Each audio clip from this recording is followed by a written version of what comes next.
Hi, I'm Nava Mike, and this is my opinion.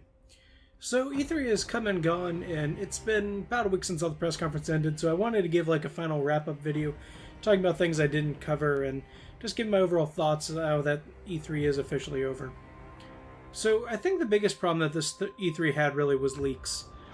Before, even a week before the conferences, a lot of stuff was leaking out, even upwards of a month in advance, with the Walmart Canada leak. And while some stuff that was technically leaked or rumored didn't actually show, stuff like Final Fantasy VII Remake, Splinter Cell, Borderlands 3, there was still a significant amount of games leaked. I think if you actually think about it, there were probably more games leaked than were not leaked, and I just don't think that's a very good ratio to have. I think companies really got to either get a handle on leaks or stop trying to surprise us, and whenever something is leaked, just go ahead and reveal it. I think you get more bang for your buck when you just play along, don't think it's a big deal, and just say, oh yeah, yep, this is a thing we're doing. And if needed, like something like the Splinter Cell thing, I know a lot of people were upset that they didn't see that from Ubisoft. I don't know why Ubisoft didn't just come out in front of that and just say, hey, yeah, this is not gonna actually be here, we don't have anything to announce at this time, and just say that. I mean, they would have gotten some flack for it, but it was a lot better than just letting everyone to think it's going to be at their press conference and then it's not shown. Like, I was waiting for that after Assassin's Creed, and then when it didn't, I was just like, oh, wow, that was just completely wrong then. Okay. Overall, I think that most of the third parties did really poorly. I didn't do individual reviews for them, but I don't think any of them did well. EA was god-awful for obvious reasons. Bethesda had a weird press conference because they spent so much time letting people clap at every little thing that they were saying. It took up like half the time of the actual press conference, and that was just not fun to watch, and it was kind of obnoxious at points. I also don't think them announcing games that are so far away is really a good idea, because like it's not even like Square Enix where they're announcing games several years in advance at times, which is also bad. They're not even talking this gen anymore. Like, they're announcing their next gen games already. Next gen is probably at least 2 years away. Like, what are you doing? Don't announce that now. Like, wait until we're actually a little bit closer. I mean, I get why they're doing it. They're tired of people asking about them. They want people to know that these games are going to be coming eventually, but it's just so weird to be talking about next gen now when it seems to be at least 2 years away. Square Enix thankfully just didn't waste anyone's time because they didn't have a lot to show. They did a more direct-like conference and just showed trailer after trailer, gameplay stuff, and all that. They just didn't have much to show. I think a lot of people expected Final Fantasy VII Remake to be there. Probably, I was expecting a gameplay demonstration of Kingdom Hearts, like of like an area we hadn't seen yet, maybe a Frozen or something like that. But nothing like that. It was just a short trailer that most of which we had seen in the day before in the other trailer. I was kind of surprised they even did a press conference. I don't really think they had a good reason to, because the games that they had weren't super interesting, to be honest. They did make a few interesting announcements, but nothing that really you needed a press conference for. Thankfully, though, at the very least, they did the format right this time, unlike a couple years ago. And they just did it like Nintendo does their Directs, and I think that did benefit them, but they just didn't have much.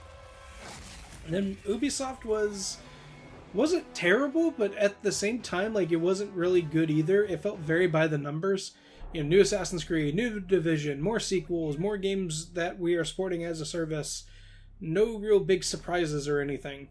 It was nice to see that Beyond Good and Evil 2 is still a thing and happening, but no gameplay, no release date. It's from the sound of how they're going to be crowdsourcing, essentially, their development with some aspects and like letting fans contribute to the game. It's a cool idea, but that just tells me in the last year you've basically not probably done very much, and that's kind of troubling. So that game's probably next gen as well. I think out of the first parties, like, while I did say Microsoft won, I think they kind of just won by default just because they had so many games to show. Microsoft just had a lot of games, and that was really cool, and a hell of a lot more than Sony or Sony or Nintendo had, and I think that helped them a lot. I do think I was probably a little bit too generous to all three companies when I was giving out scores, though. I'd probably knock them all down at least a point. I'd still think Microsoft won overall. Maybe I'd keep them closer to an 8 than anybody else, but I don't think any conference really blew it out of the park this year. Microsoft had a lot of games, but their first-party offerings are still very limited, and their 2018 lineup is rather pathetic, at least in comparison to what everyone else has got. I mean, third parties are keeping them alive pretty much, but there's a reason the PS4 still seems to be selling the system 2-1, and it's because of first-party games. Acquiring new studios is great, but those games that those studios are going to be making are probably next-gen games, or at least more than a year away. So, yeah. Speaking of games in general and coming up, it was weird to see how many games this year are being put to next year. I'm wondering if that's, at least for some of the games that were supposed to be early next year, like, you know, January, February, if they were going to be holiday this year. And a lot of these companies are just deathly afraid of Red Dead Redemption 2. We've seen games move up, like Call of Duty, for example, one of the biggest names out there, is not a November game for the first time more than a decade. So, yeah, I guess Red Dead is scaring them. And oh my god, it would be so hilarious if Red Dead got delayed into 2018. I really hope that doesn't happen, because it's just going to push games back even further. But it's really pathetic how all these companies are afraid of just one game and one company. I mean, I know they do a lot, but if you think that there aren't other types of games that will make money around Red Dead, then I think you're crazy. I mean, I know I'm not the only person who doesn't really care for many of Rockstar's games. So it's kind of weird to see so many games not only just seem to dodge Red Dead, but being 2019 in general. This felt like a giant press conference for 2019 games. And very little is this year. Unless you have a Switch. In which case you have at least got a few. Besides that, we are starting to hear a lot talked on next gen. I wonder if that is too soon, because next gen does feel... It doesn't feel like it's going to be next year. Like, the way the companies are talking, the way third parties are talking, it definitely feels like it's more than a year away, and I feel like it's too early to be talking about that. But they just want to talk about it because they're, you know, ready to get started on that, I guess. I guess there maybe third parties in general are just tired of having the same hardware and the same systems, and they really want a generation to refresh, even though I don't feel like this generation has gone on that long yet. I don't feel like we've really had so many games that really define this generation. We've had some really good ones, but we've had a lot of middling experiences. Games that review well but are forgotten after, you know, a month or a week even. And I feel like we still have some really big blockbusters coming, and it's a little bit just too early to jump right in saying, okay, this generation's essentially over, we're already planning next gen. Like, this generation isn't over yet. You still got some time. Don't just rush off and say, okay, we're ready for Xbox whatever and PS5. You know, you gotta still have stuff for this generation, and all you're playing is next-gen stuff without even knowing what the hardware specs are going to look like. Like, what are you doing? I mean, granted, it's still just light talk, but it feels weird that people are bringing it up already. I think my biggest takeaway, though, for this year was, with all the announcements, there were a lot of surprises that were ruined for many people. For me, though, like, even with that, I never saw that one game that said, oh, I need to set time to play this. This is why I want to play this game. Like, I see a trailer, it makes me go like, oh my god, this looks amazing. Oh man, I'm going to have to figure out exactly when I can play this. I need to make sure that nothing else is happening that week so I can just sit down, play this game, and enjoy it. I didn't see that. Maybe other people did, but for a lot of games that are coming out, and I'm excited for quite a few, even some like Kingdom Hearts 3, I'm not screaming that way yet. Like, I'm screaming at Kingdom Hearts for other reasons, but I really think that there wasn't that big game that really just stole the hearts of everyone at the show. You normally get that, like stuff like Last of Us, Kingdom Hearts, and Final Fantasy VII Remake beforehand. Like, you know, there's a lot of games that do really grab people's attention, but I just don't think we got that one game that really made everyone just look at it and be like, oh my god, this is amazing, this is why I'm really excited. I also felt like we didn't see a ton of gameplay on press conference stages. There was a lot of CG trailers, a lot of stuff like that. Very little gameplay, and it felt really off to me because I like seeing gameplay demos done.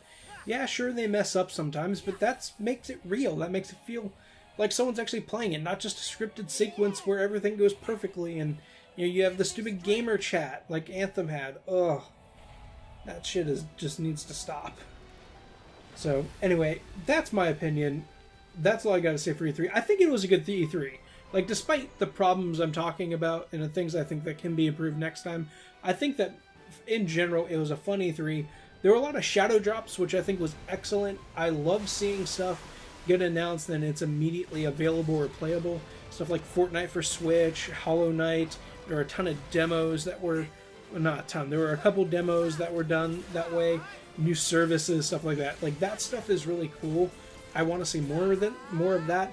My dream, and I think I'm not the only one who shares this, is for someone to say, hey, this is Square Enix. Kingdom Hearts 3, here's the new trailer for Pirates of the Caribbean World. Guess what? Here's the demo that we're going to have on the show floor that's also available to everyone to download at home. Like, I want to see all games move to that or do that. I get that they still have to sell tickets to E3, but it would alleviate a lot of people who don't have the time or the money to do that and still get to enjoy those games and also be able to give those companies feedback on those games before they actually come out. And so that way they actually have a broader scope of what they need to do to really improve the games that they're working on. I think most people by now know that if you give people a demo or a beta, they're going to know that there's going to be problems with it and they will expect them to be fixed. Like, you don't really need to hide behind press and make sure that everything goes perfectly in your little demos and everything. But anyway, that's just me talking off target anyway. I am Novel Mike. That was my opinion. I did enjoy the C3. I hope you did.